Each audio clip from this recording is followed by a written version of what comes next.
Every single one of you own a boat.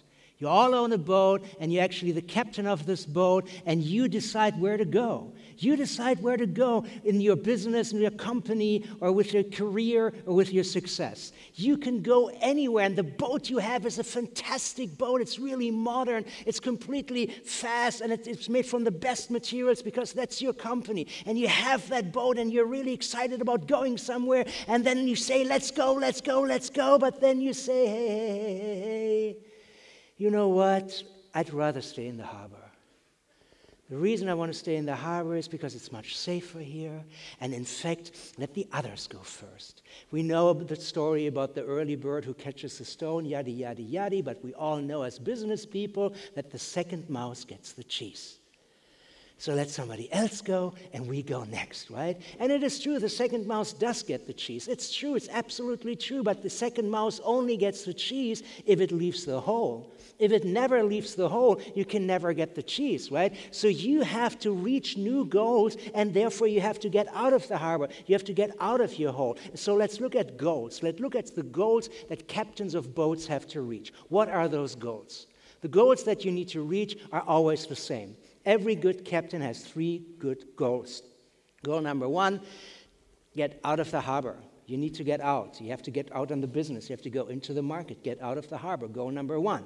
Then get on the sea. Get on the ocean. Don't just stay on the river. Like, go out there. Try to be global. And then the final thing, obviously, get the gold. That's what you need to do. So how do you navigate those waters? How do you navigate to finally get the gold? You need certain goals. You need certain horizons. And those horizons are short-term, and then obviously medium-term, and then obviously long-term. It's always the same. And the short-term goals are always the same, just as in business, as a captain also, right? The short-term goal is that you need in the next weeks or month, basically starting today, you have to optimize your processes. You have to make stuff better, right? And optimizing processes is very, very easy because all you need to do is repeat the good and avoid doing the bad, right? That's what you need to do. And then you have great processes. And you do that, and then finally the result is that your boat is fantastic. The processes are nice, and the boat is super, and internally everything runs well. Internally, because externally stuff might change. Externally, actually, from the outside can pressure come. Externally, stuff might change, and there might be big waves hitting you. And the pressure always comes from the outside. And what do you do when the pressure comes from the outside? There's only one thing you can do. You have to adapt to the waves. You cannot fight the wave. The wave is way bigger than you. You have to adapt to the wave. You have to be smart, and you have to adapt to the waves, or you will sink. Otherwise, the wave will crash you. So we have to look at the waves that hit you in the near future, because we're still talking about short-term goals. What waves will hit you in the near future, and what superpower, what amazing powers do those waves have? 3D printing started as a joke, right? I printed myself, that's me and my son, and we printed ourselves, and we said, that's really funny. Electricity started as a joke.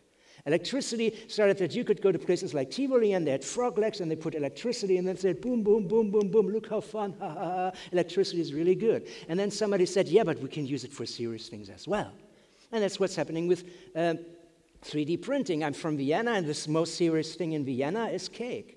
So they 3D print cakes now, and it looks much, much better, and all the tourists go, oh my God, look how nicely they did it. Yeah, a machine did it, right? And if you lose all your teeth because you're eating too much cake, you can get a new jaw 3D printed, custom made for you. No problem, right? Or you can 3D print a car. We've seen the amazing Tesla outside, but you can get this car, and this car is 6,000 euros. And where does it drive? It drives on a 3D printed bridge.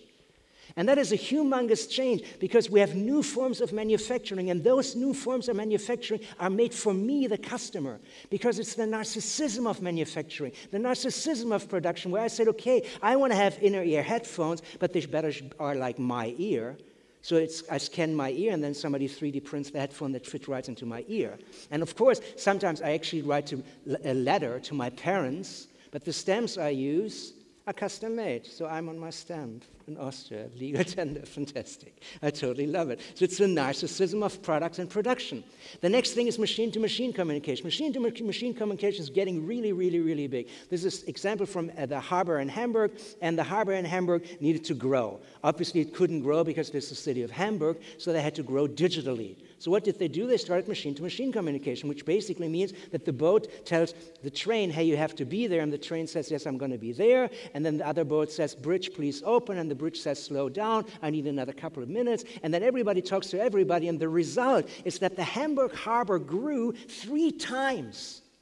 3 times more containers, more everything, 3 times. It's an explosion of efficiency only due to machine communication. That's a fantastic thing. If you are in retail, robots basically go through the aisles and they look at what is on the shelf and they basically say, oh, look, we need to reorder cornflakes. Do we have them in storage? No, we don't have them in storage. And then the machine buys them automatically. So it notices a deficiency in the shelf and automatically buys the product. So that basically means that machines scan for offers. When you look at cheap flights from Copenhagen to New York, a machine scans for the offer. And then the machine scans for the offer, and then it selects the offer, that's the best flight, or that's the best product when I need to restore cornflakes, and then it buys it, and then it pays for it.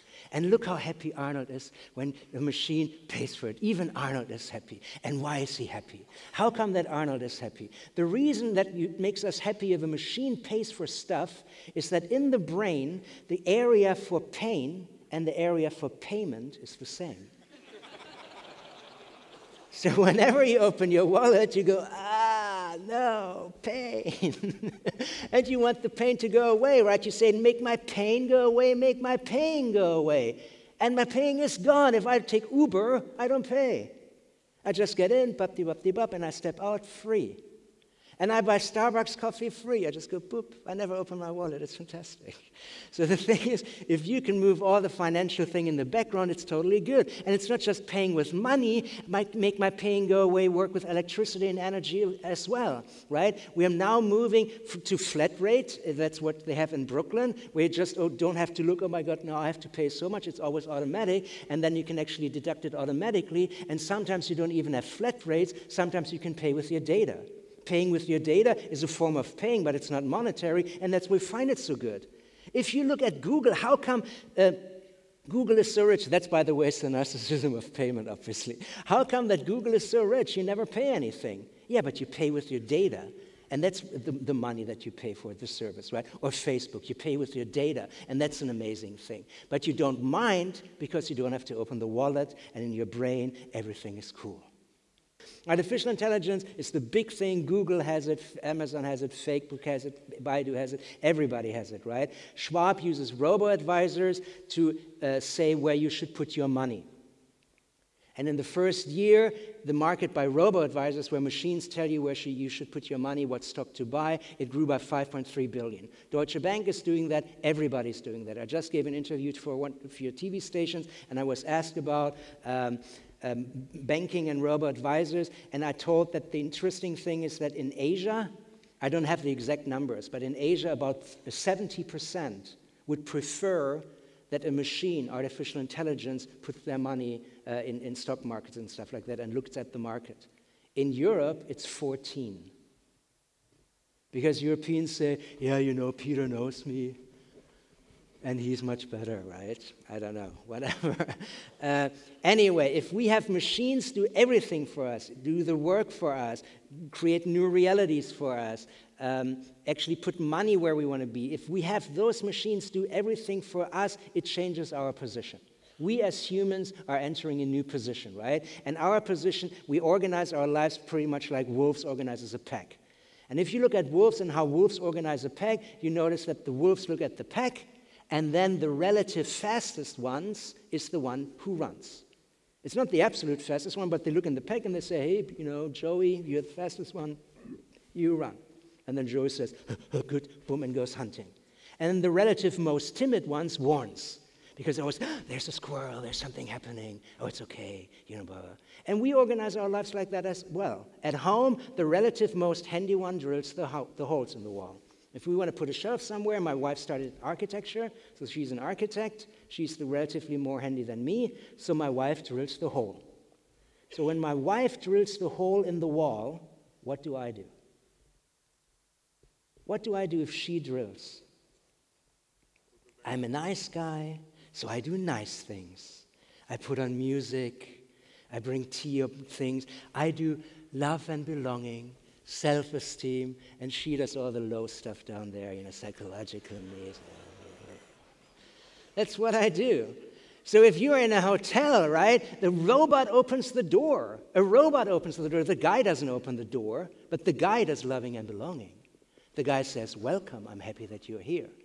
If you go to a concert, right, no DJ can play any musical instruments anymore. They can't even read the notes. The machine does everything. But the DJ, what the DJ does is loving and belonging and self-esteem and self-actualization because he can dance fantastically well. It's a complete change of everything, right? The job killers are here. Lots and lots of people will be replaced, but the job killers were here before. 100 years ago, 65% of everybody was a farmer.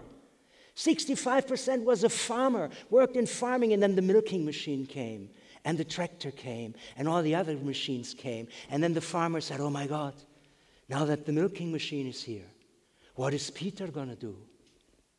And what did he do? He became a DJ, that's what he did. Way better.